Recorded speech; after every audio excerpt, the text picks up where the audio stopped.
নমস্কার friends, welcome back to my channel Suma's beauty life. চলে এলাম আমি তোমাদের কাছে আরেকটি নতুন ভিডিও নিয়ে। বলো তোমরা সবাই কেমন আছো? আমি ভালো আছি। তার মধ্যেও আমি এমনি করে কেন বলছি বন্ধুরা? কারণ আছে তো, সেই জন্যই তো বলছি এরকম করে।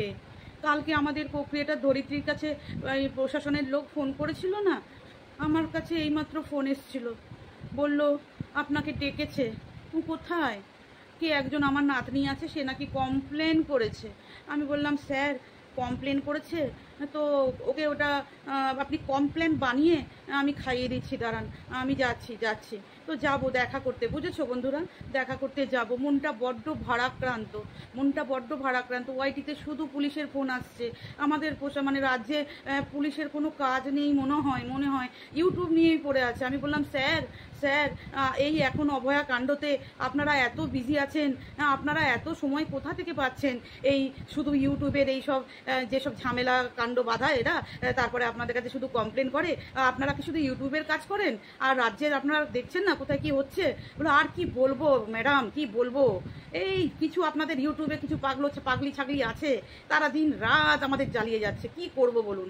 তো আমি বললাম কি আর করবেন, আপনার কাছে কমপ্লেন করেছেন, আপনি আমাকে ওটা পাস আউট করলেন, তো দেখা যাক। আমি কমপ্লেনটা ততক্ষণ বানাতে থাকি কমপ্লেন, তারপর আমি না হয় আমার একটা পাগলি নাতনি আছে ওয়াইটিতে, সেই পাগলি নাতনিটাকে খাইয়ে দেবো। তো যাই হোক, আমি এখন কমপ্লেনটা বানিয়ে তারপরে এলাম পাগলি নাতনিকে কমপ্লেনটা খাওয়াবো বলে। তো পাগলি নাতনি প্রচণ্ড বাড়াবাড়ি করছে, দেখতে পাচ্ছি তো।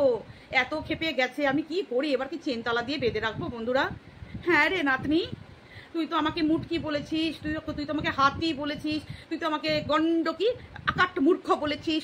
হ্যাঁ আমি আকাট মূর্খ, আমি হাতি, আমি কি যেন বলে, আমি বুড়ি। তো ঠাম্মা হয়েছি তোর ঠাম্মি তো বুড়িই হবে। দেখ না বুড়ি হয়ে গেছি। হ্যাঁ তো কি হয়েছে? বুড়ি হওয়া তো কোনো পাপ নয়, কোনো ক্রাইম নয়, তাই না? কিন্তু তুই যেগুলো করছিস সেগুলো তো পাপের কাজ করছিস, ক্রাইম করছিস। কি করছিস? পেট ভর্তি করে এত শিক্ষা ভরেছিস, যেটা কান মুখ চোখ দিয়ে রক্তের আকারে বেরিয়ে যাচ্ছে। তোর শিক্ষাগুলো কান মুখ রক্তের আকারে বেরিয়ে যাচ্ছে। আচ্ছা নাতনি, তুই না একদিন বলেছিলিস, একটা কথা মনে করিয়ে দিই, ভুলে গেছিস হয়তো, আসল কথা খেপে গেছিস তো, ওই জন্য আং বাং ছাং অ্যাক্টিভিটিস করছিস আর কি। তো যাই হোক, আমি না একটা কথা মনে করি দিই তোকে। তুই একদিন বলেছিলিস, মনে আছে, যে নিজস্ব পরিচিতি মহিলারা নিজস্ব পরিচিতি বানালে সেটাই হচ্ছে এই একদম থাম। কিন্তু আমি বলেছিলাম যে একটা হাউসওয়াইফ যারা কর্মরত নয়, বাইরে বিশেষ কোনো জব যারা না করে, সেই সব মানুষরা, মহিলারা মানে হাজবেন্ডের পরিচিতিতেই পরিচিত হয়, ওয়াইফ অফ লেখে, তাই তো? এরকমই আমি বলেছিলাম যে আমার হাজবেন্ডের পরিচিতিতেই আমাদের পরিচিতি হয়। আর কেউ যারা হাউসওয়াইফ বাইরে বেরোলে তার বউয়ের নাম করে বলে না যে এটা তার বউ, ইনি হচ্ছে তার হাজবেন্ড, এটা এরকম বলে না। ওয়াইফ অফই সব জায়গায় আইনত বা সরকারি জায়গায় ওয়াইফ অফই লেখে, যখন আনম্যারিড হয় তখন ডটার অফ লেখে বা সান অফ লেখে, যাই হোক এরকম লেখে। তো তুই বলেছিলিস, বা তোরা কিছু ছিল হাতি গোড়া, তোরা কি বলেছিলিস যে আরে আমি তো আকাট মূর্খ। এরকম আবার হয় নাকি? এটা তো একটা মহিলা নিজের পরিচিতিতে বাঁচাটাই হচ্ছে তার আসল পরিচয়। এটা তোরা বলিসনি? তুই সহ আরো কয়েকজন বলিসনি? আমার নাতনি, পাগলি নাতনি বলিসনি? বলেছিলিস তো। তখন অনেক অট্ট হাসি, ব্যঙ্গ হাসি, তারপরে মস্করা করা, খিল্লি করা, এটা নিয়ে করেছিলিস তো, ভুলে গেছিস? এখন সেই মুখেই তুই কি বলছিস যে ওয়াইফ অফ না লিখলে, সান অফ না লিখলে, ডটার অফ না লিখলে সেই মহিলা নাকি কোনো পরিচয় নেই। এটা কেমন গন্ড মূর্খ? আকাট মূর্খটা কে? এই নাতনি আকাট মূর্খটা কে হলো? আমি না তুই? যে একটা কথা 6 মাস 1 বছর আগে একরকমভাবে প্রোভাইড করেছে, একরকমভাবে ডেসক্রাইব করেছে এখানে ওয়াইটিতে, আবার সেম কথাগুলোই আবার উল্টোভাবে প্রোভাইড করছে এখানে, বলছে আর কি আমাদেরকে, যে না না না না না না না না যার আগে ওয়াইফ অফ লেখা থাকে না, তারপরে যার আগে ডটার অফ লেখা থাকে না, সে একদম নিজের পরিচিতি তার কেউ নেই। সে কারোর পরিচিতিতে বাঁচবে? তোরই তো কথা যে নিজস্ব পরিচিতিতে বাঁচা একটা মহিলা। তুই যে মহিলা নিজস্ব পরিচিতিতে বাঁচছে, নিজের পরিচিতি, I am dash dash, I am blah blah. তো আই এম যেটা করতে পেরেছে, সে আই এম বলবে না তো, ওখানে ওয়াইফ অফ লিখবে, সান অফ, ডটার অফ লিখবে। কেন? তোর কথাতেই বলছি। আর যেসব মহিলারা হাউস ওয়াইফ নিজস্ব পরিচিতিতে বানাতে পারে না, তারা এগুলো করতে পারে, তারাও এটাই সরকারিভাবেই লিখতে হয়। বাট নিজস্ব পরিচিতি আছে, যার নিজস্ব পরিচিতি আছে, সে ওয়াইফ অফ, সন অফ লিখবে কেন? ডটার অফ লিখবে কেন? এইটা তুই বুঝিস না, এটা তুই আকাট মূর্খ না? ও এইটা তুই উল্টো করে বলে দিয়েছিস না, ভুলে ওই যে মাথায় প্রবলেম না, মাথায় যে প্রবলেম, সেই জন্য তুই উল্টো করে মানে বলে দিয়েছিস যে আমি আকাট মূর্খ। অ্যাকচুয়ালি তুই আকাট মূর্খ সেটা তুই ভুলে যাস, তাই না? আর দেখ, আমার যেটুকু ছোট্ট পরিচিতি আছে না, আমার সার্কেলে আমার হাজবেন্ডকে আমার পার্লারের নাম করে বলে এই পার্লারের ওনারের হাজবেন্ড। আবার আমার হাজবেন্ডের যখন কর্মর জায়গায় বা বাইরে যাই তখন বলে এই ওনার ওয়াইফ আমি। এটা স্বাভাবিক, এটা সবার ক্ষেত্রে হয়। আর যারা একদম ঘরবন্দি থাকে, যারা একদম পিওর হাউস ওয়াইফ, তাদের কোনো পরিচিতি থাকে না, ওয়াইফ অফই লিখতে হয়, এবং বাইরে বেরোলেই ওনার ওয়াইফ বলে, যে এক্স এর ওয়াইফ ইনি, ওয়াই এর ওয়াইফ ইনি, এটাই বলে। আর যারা নিজস্ব পরিচিতি বানাতে পারে তাদের নিজস্ব পরিচিতিতেই চলে। আচ্ছা, তুই বলছিস ডকুমেন্টে কেন লেখে না? প্রয়োজন নেই। তার পরিচিতিটা সে এমনটাই বানিয়েছে, সেখানে তার হাজবেন্ডকে টানার দরকার নেই, হয়তো সেই জন্য লেখে না। তাতে তোর এত মাথা ব্যথা কেন? তুই কিসের জন্য লিখিস? তুই কি লিখিস? তোর কাছে কি লেখা থাকে? ওয়াইফ অফ লেখা থাকে? কোথায় তোর হাজবেন্ড? কোথায় তোর সন্তান? কোথায় হাজবেন্ড? কোথায় বাবা? কোথায় পরিবার? কোথায়? তোর ডকুমেন্টসে কি লেখা থাকে? আচ্ছা, আসল কথা এখনো হিললে হয়নি, চলছে। যদি চলতে থাকে কেসটা, তাহলে হয়তো ওয়াইফ অফটা নামকে বাঁচতে লিখতে পারিস, বাট এখনো খালাস হয়নি না। তো খালাস যতক্ষণ না হয় ততক্ষণ লিখবি, যখনই খালাস হয়ে যাবে তখন তুই নিজেরটাই লিখবি। এটাই তো স্বাভাবিক, তাই না? এটাই তো স্বাভাবিক, কারণ ওইটা তুই লিখবি খালাস হয়ে যাওয়ার জন্য। মানে তোর যে প্রসেসিং চলে না, তোর আবার প্রসেসিং চলে, তো সব কিছু বছরের পর বছর প্রসেসিং চলে, তো প্রসেসিংয়ের জন্যে ওইটা এখনো হয়তো লিখিস, দেখাবি। আর সব থেকে বড় কথা, তুই যে আমার 6টা চাকরি পেয়েছিলিস সরকারি, সেইটার প্রুফটা দেখাবি। এত কিছু প্রুফ দেখাচ্ছিস, এইখানে তুই ফলস সার্টিফিকেট শো করছিস। আর আমিও করে দেবো, দেখবি একটা কমিউনিটি পোস্ট দিয়ে দেবো, যেখানে হিউম্যান রাইটস যে ফাউন্ডেশন করে সোমা বিশ্বাস, দেখবি কালকে আমি প্রোভাইড করে দেবো। এরকম করা যায়। তার মানে কি প্রমাণ করতে চাইছিস? কর্ম দেখিস না? মানুষ কি কাজ করে দেখিস না? ও দেখিস, সব দেখিস। ওই যে বললাম না, যে যেসব মানুষের চোখ থাকতেও অন্ধ, কান থাকতেও কালা, তারা তো জীবনে কোনোদিন কিছু দেখতে পাবে না, এটাই স্বাভাবিক। তো আমার নাতনি পুরো খেপে গেছে। তো এই খেপা মানুষের কি বলবো, না কথার কোনো ভ্যালু আছে, না কোনো কাজের ভ্যালু আছে। খুব শিগগিরই হয়তো সে যেখানে কর্ম করে সেখান থেকেও হয়তো হয়ে যেতে পারে, একদম স্ট্যাম্প দেওয়া ঘোষিত হয়ে যেতে পারে যে সে আর তার কর্মস্থান সামলাতে পারছে না, কারণ সে অলরেডি ম্যাড হয়ে গেছে। তো সেখান থেকে হয়তো বেরিয়ে যেতে পারে, বার করে দিতে পারে, মেবি। তো দেখা যাক। তা তুই মনিটাইজেশন অন করিসনি, তুই অনেক কিছু করিসনি, তো এখানে কি করতে এসছিস?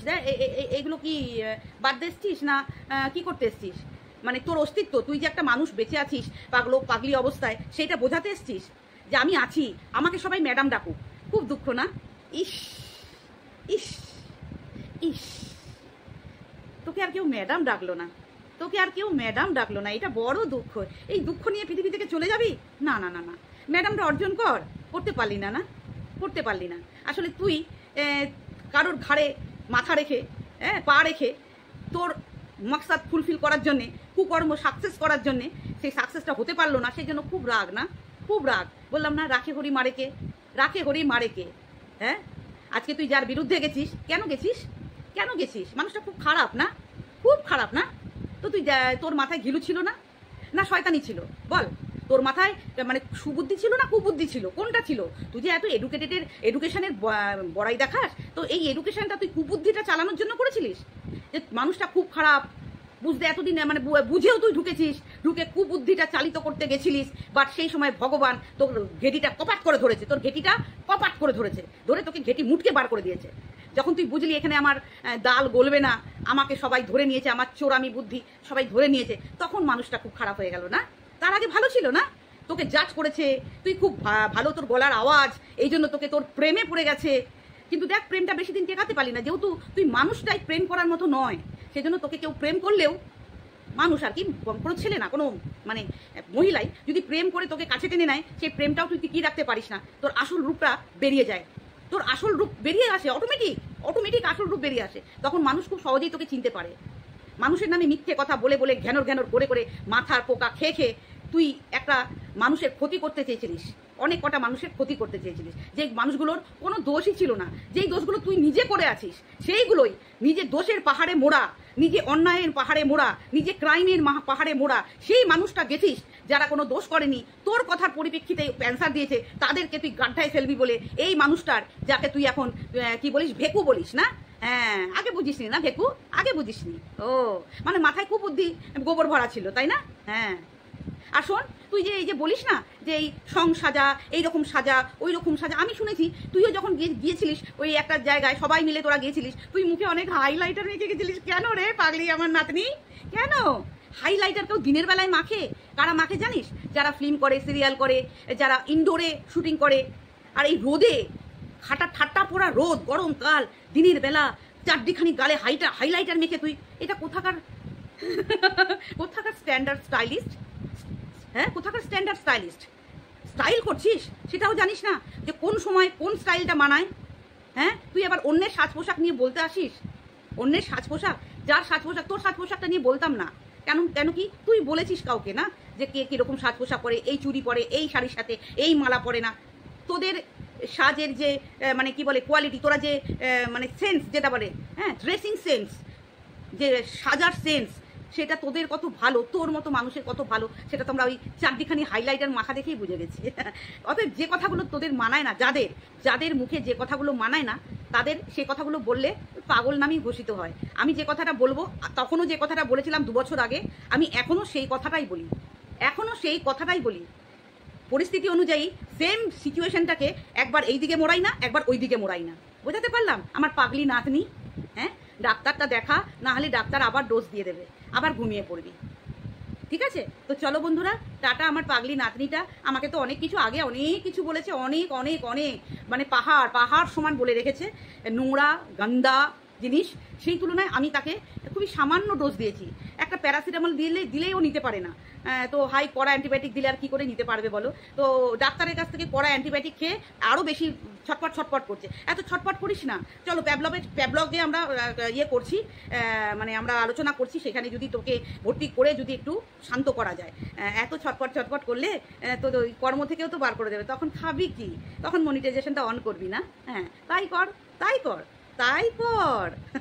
চলো, আমার ওই কি বলে ওই সার্টিফিকেট, যেটা আমি হিউম্যান রাইটস ফাউন্ডেশনের যে সার্টিফিকেটটা খুব তাড়াতাড়ি তোমাদেরকে প্রোভাইড করতে চলেছি, যেখানে আমি ওই হিউম্যান রাইটস এর সাথে আমি যে অর্গানাইজেশনটা আছে সেখানকার মেম্বার হয়েছি, সেটা তোমাদেরকে দেখিয়ে দেবো। ঠিক আছে, সেটা তোমাদেরকে দেখিয়ে দেবো। তো চলো, আমার নাতনিকেও টাটা করে দিলাম। বুঝে শুনে কথা বল নাতনি, বেশি খ্যাপামি করিস না, ঠিক আছে? আর আমি কমপ্ল্যানটা বানিয়ে তোকে এই যে খাওয়ালাম, চলো এবার আমি কাজে ফিরি, কারণ আবার এই যে আবার কোথা থেকে ফোন আসবে তো জানি না। তো চলো, টাটা, বাই বাই।